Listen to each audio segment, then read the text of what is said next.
Phone tapping కేసును సీబీఐకి అప్పగించాలని BRS నేత ఆర్ఎస్ ప్రవీణ్ కుమార్ డిమాండ్ చేశారు. సిట్ విచారణ పారదర్శకంగా నడుస్తుందన్న నమ్మకం లేదని ఆరోపించారు.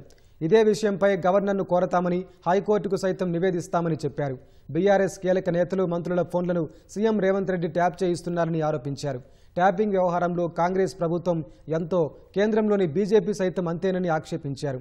రాహుల్ గాంధీ, ఏఐసీసీ నేతల ఫోన్లను సైతం రేవంత్ రెడ్డి పర్యవేక్షిస్తున్నారేమోనని అనుమానం వ్యక్తం చేశారు. ఫోన్ ట్యాపింగ్పై పర్యవేక్షణ కోసం సీఎం, ప్రతిపక్ష నేత, రిటైర్డ్ జడ్జ్, రిటైర్డ్ డీజీపీలతో కమిటీ వేయాలని కోరారు. కేసీఆర్, కేటీఆర్ కాదు, ప్రజల స్వేచ్ఛను హరిస్తున్న రేవంత్ రెడ్డి ముందు జైలుకెళ్తారని ఆర్ఎస్ ప్రవీణ్ కుమార్ ఆరోపించారు. మీ సొంత కేబినెట్ మంత్రుల మీదనే మరి ట్యాపింగ్ చేస్తున్న ఈ పరిస్థితి లోపల, అదేవిధంగా ప్రతిపక్ష నాయకుల ఫోన్లు ట్యాపింగ్ చేస్తున్న ఈ పరిస్థితి లోపల మరి బీఆర్ఎస్ పార్టీ ప్రజల గొంతుకగా మాకు వేరే మార్గం లేదు, మీరు దీని మీద ఒక ఓవర్ సైట్ కమిషన్ పెట్టండి. ప్రతి 3 నెలలకు ఒకసారి ఏ నెంబర్లు ట్యాప్ చేసినరో వాటి మీద పూర్తిగా ఒక కూలంకషంగా సమీక్ష చేసిన తర్వాతనే మళ్ళీ నెక్స్ట్ స్టెప్ వేయండి. ఇప్పుడు పంజాగుట్టలో 243 బై పంజాగుట్ట పోలీస్ స్టేషన్ ఏదైతే కేసు ఉన్నదో ఆ కేసు ఈ ముఖ్యమంత్రి దగ్గర పారదర్శకంగా జరుగుతున్న నమ్మకం మాకు లేదు.